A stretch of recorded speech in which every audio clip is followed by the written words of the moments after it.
सिखाऊंगी, जिसका नाम है फूटा घड़ा।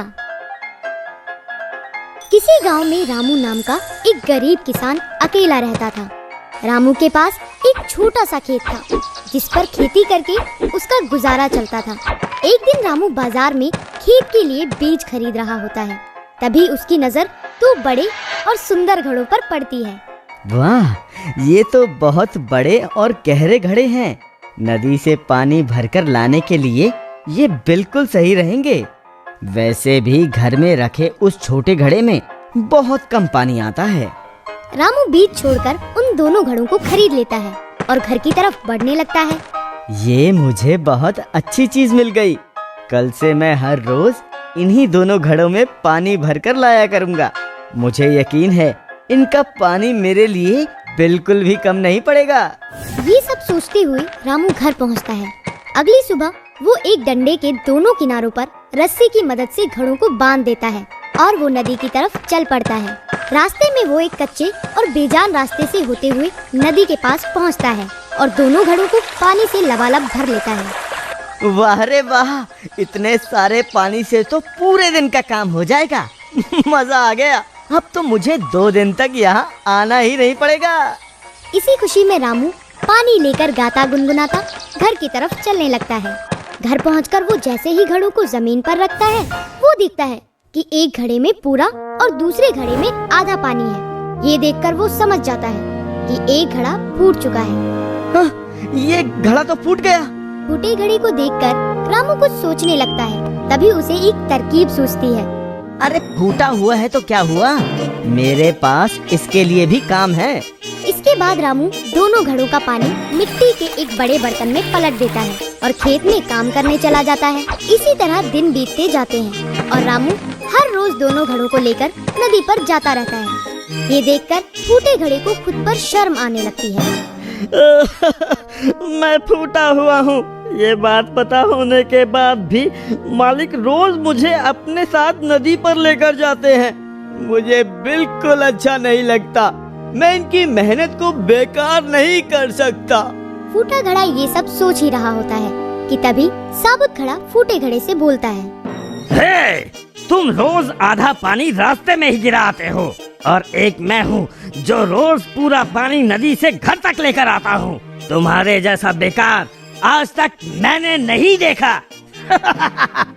साबुत घड़े की बात सुनकर फूटे घड़े को बहुत बुरा लगता है। अगली सुबह जब रामू घड़ों को उठाने आता है तो फूटा घड़ा रोते हुए उससे कहता है, मालिक मैं फूटा घड़ा हूँ, हमेशा आधा पानी गिरा देता हूँ, फिर भी आप रोज मुझे साथ लेकर जाते हैं। कृपया आज मुझे घर पर ही रहने दीजिए। मैं आपकी मेहनत को और खराब नहीं करना चाहता।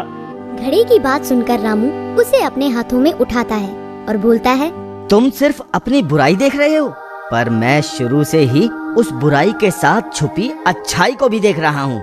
इसलिए मुझे कभी भी तुम में कोई कमी दिखाई नहीं दी। मुझ में कोई अच्छाई नहीं है।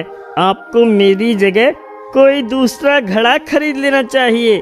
तो ठीक है, आज तुम मेरे साथ चलो और नदी से वापस आते समय वहाँ खिले फूलों को देखना।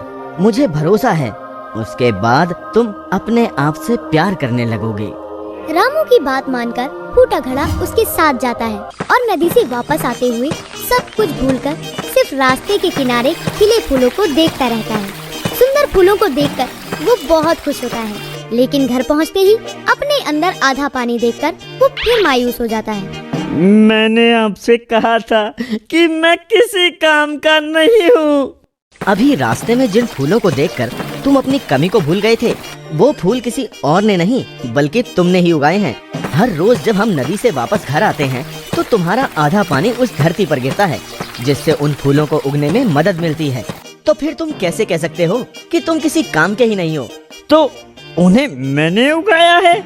जब पहले दिन मैंने तुम्हारे अंदर आधा पानी देखा, तभी मुझे पता चल गया था कि तुम फूटे हुए हो।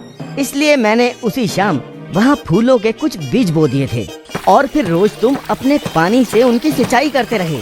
देखो आज वो बीज कितने सुंदर फूल बन गए हैं।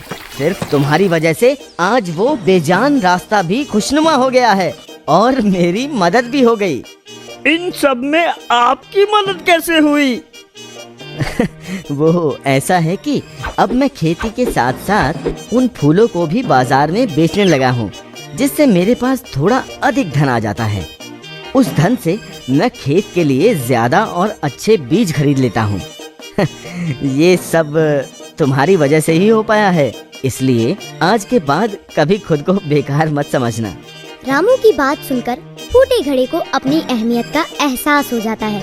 इसके बाद वो खुद से प्यार करने लगता है और फिर कभी खुद को बेकार नहीं समझता। तो बच्चों, इस कहानी से हमें ये शिक्षा मिलती है कि हमें कभी भी किसी की कमी का मजाक नहीं बनाना चाहिए, बल्कि उसकी अच्छाई को ढूंढकर उसे और निखारना चाहिए। तो दोस्तों, आपको हमारी आज की ये कहानी और रामू की चतुराई और नेक दिली कैसी लगी, ये हमें कमेंट में लिखकर जरूर बताएं और साथ ही ये भी बताएं